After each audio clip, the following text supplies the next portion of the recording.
it's, I think, completely clear that economical effects of Belt and Road are really huge.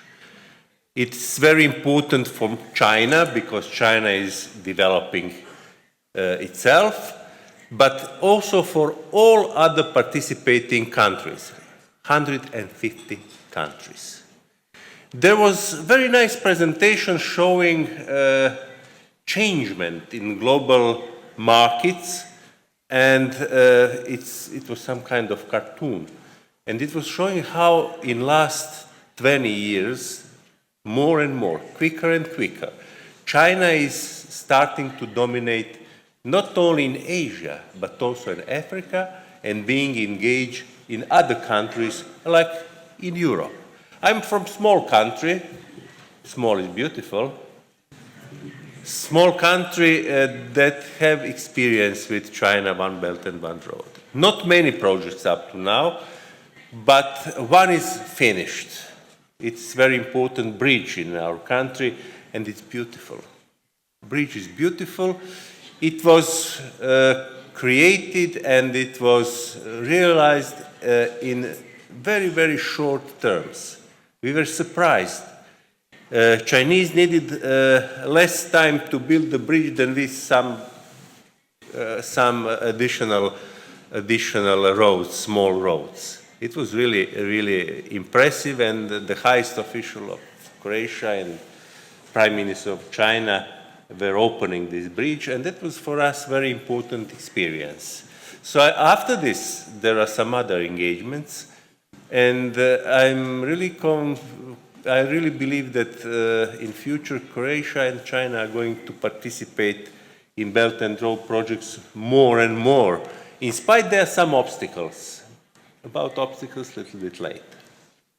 So, a really important influence for Chinese economy, a really important influence on economies of many, many countries in the world, and of course, as it was mentioned before, to global economy. So, thank you, friends from China, being generator of economical prosperity. We need it now because we know that these days, global economy is going down because of wars, because of many refugees, because of human tragedies and bad politics. Politicians are always responsible for what's happening in the world, and those wars we are witnessing are really tragedy. Following this politics, I have to mention political side of Belt and Road project. Political side means that 20 or 30 years ago, 20 years ago, there were some other countries promoting globalism. And China was not always included, it was a little bit closed from the other trends. And those countries, developed countries, promoted globalism, among the other reasons, because they were superior on the market. They are not superior anymore on the market, and they are not promoting globalism. Now they promote protectionism, and it's wrong.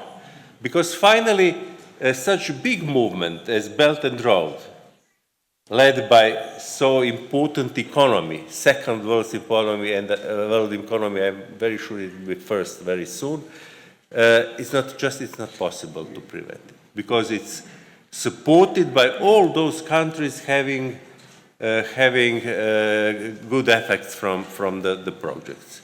So Belt and Road is connected also to globalism.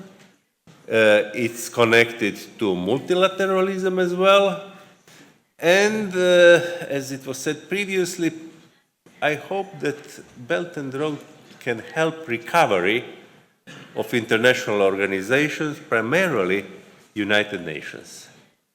Unfortunately, international organizations, especially UN, are losing their power, losing authority, and of course, there are lack of initiatives and accepted projects by UN. UN will, I hope, never completely lose their possibility to lead the world, but unfortunately we are now facing with a really important decrease of power with UN. Politically speaking, definitely the political influence is moving from west to the east. It can be seen in Africa. Almost all African countries were somehow connected with European countries and United States. Now they are moving to China, to some other countries, and is it bad or good? If it's good for those countries, it's good for me as well. So it's very important to understand that dispersing power, not being dependent of any huge power, but having autonomy in development and democracy in decisions, it's positive for African countries. I'm deeply convinced in this. On political level, it's definitely clear for me that having common projects, we saw some of them, beautiful projects all around the world, we are decreasing possibility to start different wars. Because finally, at the end, in principle, the war starts because of economy. And if we make our economy stronger, if we have our cooperation on high level, then possibility to war is very low. My friend Boris Tadic and I belong to countries who had war 30 years ago. What was the key element of our reconciliation? It was economical cooperation, contacts between people, and hope that we can live together. I think we are on the good track, not going always up, but going ups and downs, but generally going in the better future. So, I would like also to stress the other effects and I think possibilities and characteristics of Belt and Road.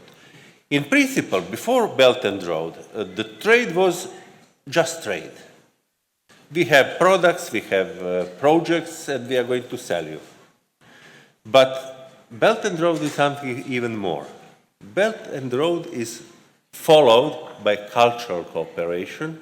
In Croatia, we have Chinese Institute now, we have cultural exchange, we have theaters, we have exhibitions, and we are going closer and closer. So Belt and Road is not just economy, it's primarily, of course, economy, but also it's cultural exchange. And it's also scientific and technical exchange.